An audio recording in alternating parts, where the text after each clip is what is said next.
कि अभी हमारे पास एक न्यूरो साइकोलॉजी का क्वेश्चन है कि न्यूरो मनोवैज्ञानिकों के लिए वैद्युतीय उत्तेजन एवं रिकॉर्डिंग विधि कहाँ तक उपयोगी है और इस विधि के तहत उपयोग किए जाने वाले प्रमुख प्रविधियों का वर्णन करना है।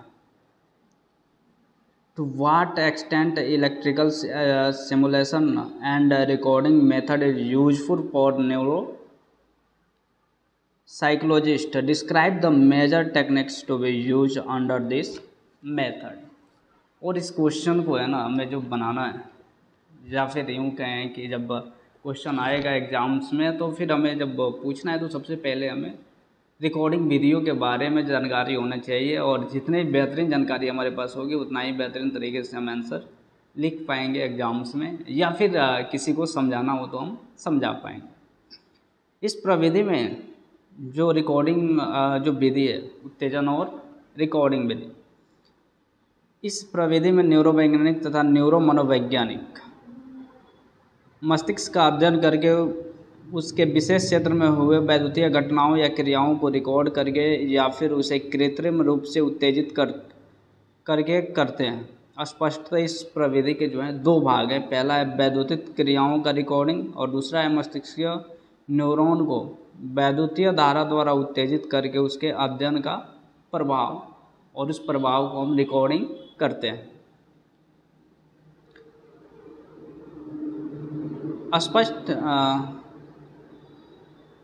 संक्षेप में वैद्युतीय उत्तेजन एवं रिकॉर्डिंग विधि को न्यूरोदैहिक विधि भी कहा जाता है।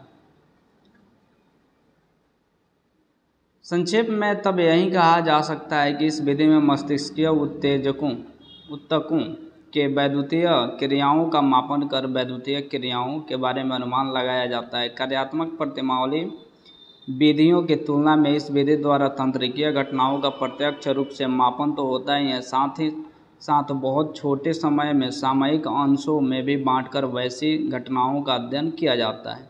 इन विधियों में निम्नलिखित जो हैं वो प्रमुख हैं। पहला है एकांकी कोशिका रिकॉर्डिंग, यानी कि एकल जो कोशिका है, एक कोशिका, इसको हम रिकॉर्ड करते हैं। यह एक ऐसी विधि है, यानी सिंगल सेल रिकॉर्डिंग, यह एक ऐसी प्रविधि है जो सरल होते हुए भी काफ़ी उपयोगी है।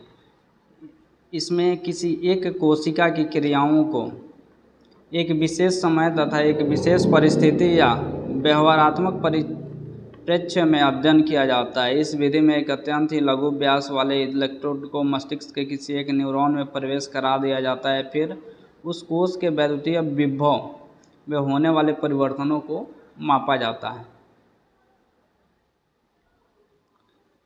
इस तरह के इलेक्ट्रोड को माइक्रो इलेक्ट्रोड कहा जाता है तथा इसके आधार पर कोशिका की क्रियाओं तथा उत्तेजन की बारंबारताओं को आसानी से मापा जा सकता है। इस विधि का जो हानि है यह है कि मस्तिष्क के किसी भी क्षेत्र के कुछ ही कोशिकाओं का अध्ययन संभव हो पाता है, सभी कोशिकाओं का हम अध्ययन नहीं कर सकते हैं। परंतु फिर भी इसके पक्ष में यह कहा जाता है कि यह विधि ऐसी है कि जिसके सहारे सहचार्य कॉर्टेक्स में संवेदित या प्रत्यक्ष ज्ञानात्मक विशिष्टीकरण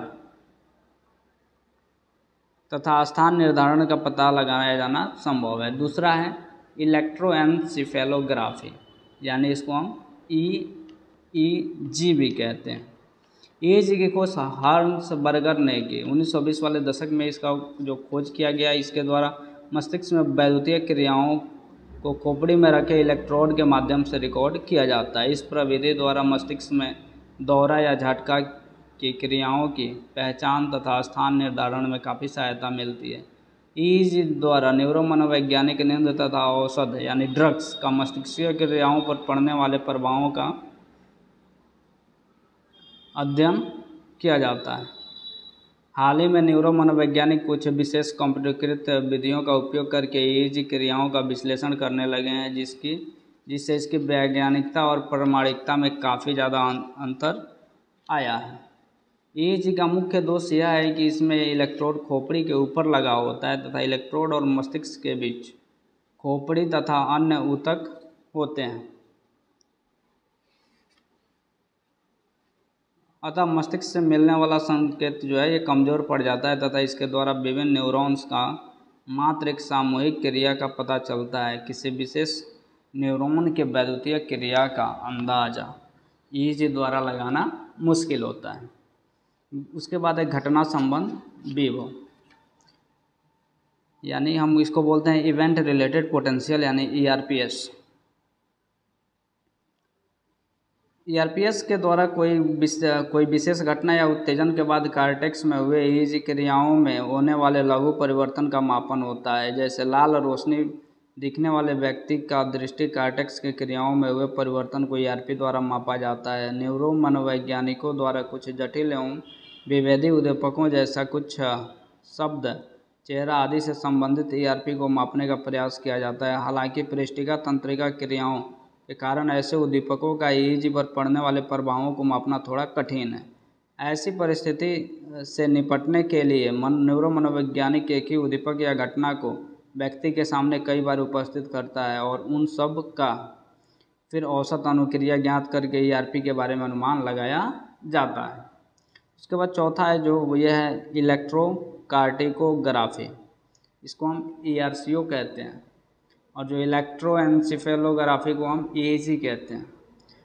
तो इलेक्ट्रोकार्टिकोग्राफी सचमुच में ईसीओ कोई नई प्रभावी जो है ये विधि नहीं है। इसके माध्यम से वैद्युतीय उत्तेजन के कार्यात्मक प्रभाव के आधार पर कार्टेक्स के विशिष्ट क्षेत्र की पहचान की जाती है। इस प्रविधि में सर्जरी के दौरान रोगी के अनावृत कार्टेक्स को निम्न वोल्टेज इलेक्ट्रोड से उत्तेजित करके उसके कार्यात्मक विशेषताओं का पता लगाया जाता है। अतः यह एक वैद्युतिक उत्तेजन प्रविधि है।